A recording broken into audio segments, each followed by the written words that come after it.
afternoon. I have several announcements. Every doctor, every hospital, every nurse have been notified. Every woman in this country must be aware that it's most important that they check their medicine cabinet, that they do not take this drug.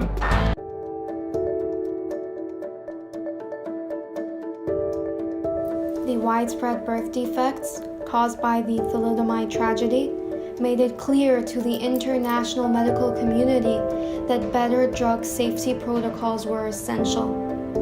In 1968, 10 countries from Australasia, Europe, and North America agreed to pool all the reports that had been sent to their national monitoring centers in an international drug monitoring project.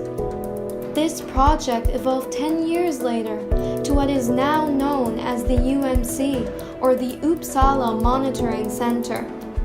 The pharmaceutical industry quickly recognized the value of the tools and services provided by the UMC for their own work with clinical research and drug safety. The emerging science of drug safety came to be known as pharmacovigilance. Due to globalization, consumerism, the explosion in free trade, and the increasing use of the internet, multiple safety concerns have been raised, and these include counterfeit drug manufacture, illegal drug dispensing, self-prescription, combination with incompatible medications, and the use of traditional medications when not indicated.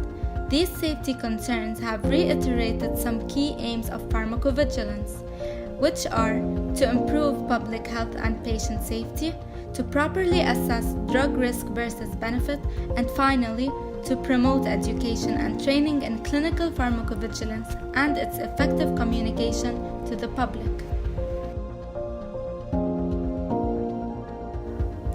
As we've mentioned before, in order to improve public health, the safe use of medicine must be monitored through an effective pharmacovigilance system.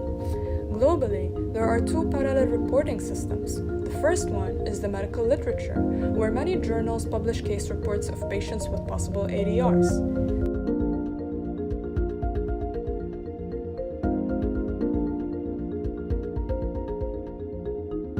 The second one is the national pharmacovigilance systems, where case reports of suspected ADRs are collected by the national pharmacovigilance centers. Now, within the second global reporting system, we have two international ones. The first one is the WHO International Drug Monitoring Program, where ADR reports from various member nations are forwarded to the Uppsala Monitoring Center, where they're processed, evaluated, and entered in the WHO International Database. The second international pharmacovigilance system is that of the European Union. We should note, though, that all European countries also belong to and report to the WHO system. For most of the national systems, the reporting of ADRs is voluntary, but for some it is mandatory. In general, most national systems receive their reports directly from healthcare practitioners, while some receive most of the reports from healthcare practitioners via pharmaceutical manufacturers. Yet each country has different reporting forms of varied parameters, resulting in the ambiguity of the collected ADR. This presents a problem for the international reporting systems. So, for proper evaluation, assessment, processing of the ADR report, and in order to establish causal relationship between the suspected drug and the adverse reaction, ADR reporting form should be consistent, comprehensive, and conclusive.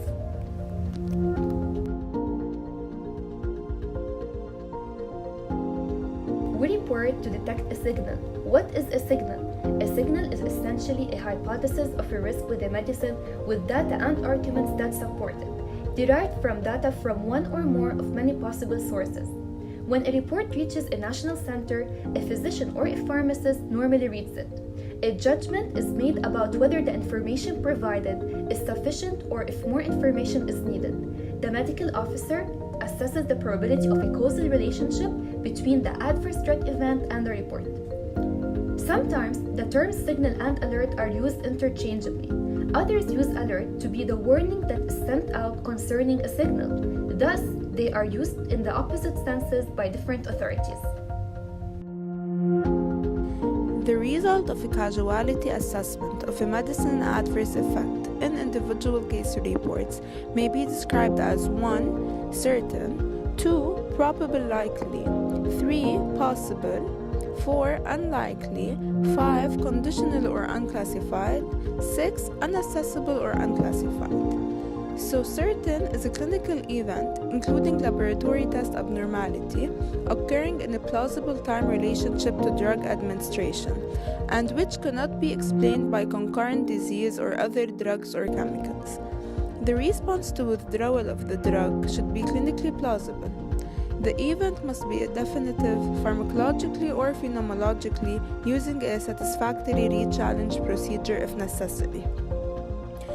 Probable likely is a clinical event including laboratory test abnormality with reasonable time sequence to administration of the drug, unlikely to be attributed to concurrent disease or other drugs or chemicals, and which follows a clinically reasonable response on withdrawal.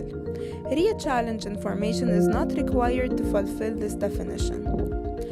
Possible is a clinical event including laboratory test abnormality with a reasonable time sequence to administration of the drug, but which could also be explained by concurrent disease or other drugs or chemicals.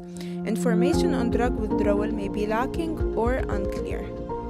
Unlikely is a clinical event including laboratory test abnormality with a temporal relationship to drug administration, which makes a causal relationship improbable, and in which other drugs, chemicals, or underlying disease provide plausible explanation.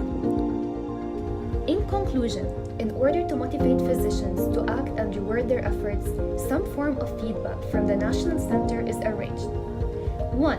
In many countries, each reporter receives a personal acknowledgement, often including a preliminary evaluation of the case.